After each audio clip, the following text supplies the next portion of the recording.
Hello বন্ধুরা, তোমরা সবাই কেমন আছো? আমি অনেক দিন পর এলাম রান্নার একটা ভিডিও নিয়ে। আর আজকে আমি রান্না করব ডবল কুসুমের ডিম। দেখতে পাচ্ছ কি বড় বড়, এটা মানে কি ডবল কুসুম, জানি না, রাজহাঁস কিছু একটা, কোনো হাঁসের ডিম হবে কিংবা মুরগির ডিম, আমি ঠিক জানি না। তো আমি এখন এটাকে রান্না করব। আর আজকের আমি দেখাবো তোমাদেরকে আমি কিভাবে ডিমটাকে মানে ছাড়িয়ে যে কাঁটাটাকে ভাজতে হয় না, সেই ভাজাটার আগে ডিমটাকে কাঁটাটা দেখাবো। তো এইটা দিয়ে মানে ডিমের খোসা দিয়ে ডিমটা কেটে নেব এরকম। ডবল কুসুম কিন্তু সব কটা এইভাবে ডিমটাকে কেটে নিলে আর বুটির দাগ হয় না। সাদা ডিম ভালোই লাগে, কিন্তু সব কটাই কেটে যায়। ডোরা কুসুম আছে, এখানে একটা কুসুম আছে আর এখানে একটা দেখা যাচ্ছে, তাই না? দেখলে কিভাবে আমি খুব সহজে ডিমটাকে কেটে নিলাম বটি ছাড়া। বাবা, এখানে তো কেমন একটা হয়ে গেছে। তো এবার ডিমগুলোকে ভাজবো। এই ডিমটা পুরো বোঝাই যাচ্ছে যে এইদিকে একটা কুসুম আর এইদিকে একটা কুসুম।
তো ডিমটা দেখি কি হাল।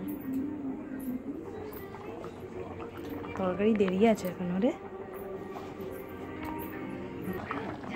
তরকারি কালারটা দেখবি, আয় পিকু।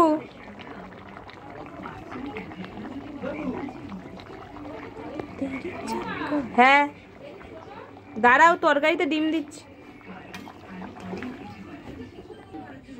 কমপ্লিট। ওমা কানেরটা বার করো, পরিয়ে দিচ্ছি, রান্না হয়ে গেছে।